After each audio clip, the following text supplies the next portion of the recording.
Hi, this is Dina for Splitcoaststampers. This video accompanies our layered window frame tutorial by Laura Leip.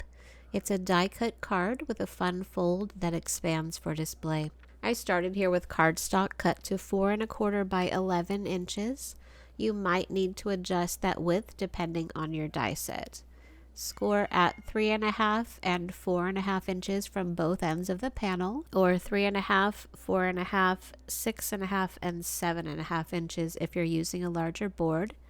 And then we're going to create a raised center panel by folding back and then forward on the score lines, and then repeating on the other side. And this is the shape that we're going for.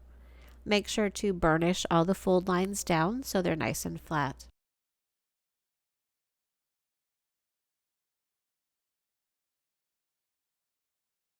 For the die cutting portion, you'll need a nested die set. I used the 3 largest dies in this Spellbinders label set for my card. I'm using my scoreboard to make sure I have the die centered on my card base, and then I'll tape the die in place to cut. If your die doesn't quite cut through all 3 layers at the center, you can trim those sections with scissors. Here are the next 2 die sizes.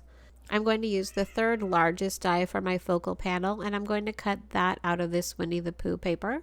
You can stamp this panel instead if you like. To create a layer for this die cut piece, I'm going to trace around the outside of the die and cut on that line with scissors.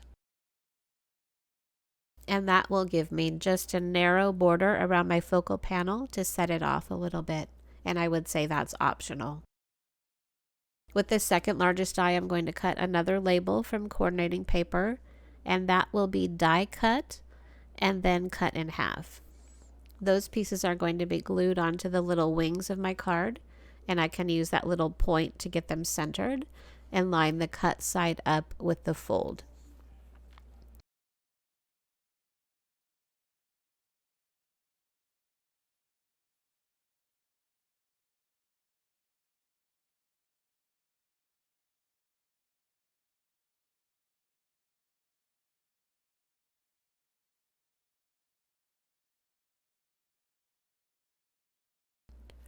I'll go ahead and assemble my focal panel, and then that center section on my card base is 2 inches wide, so I'm going to use my grid mat to make sure I only put glue inside that 2-inch area to adhere that panel only to that section.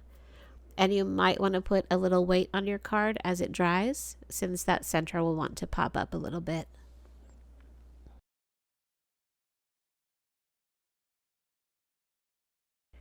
This is a fun and easy card, and I hope it's one you'll try.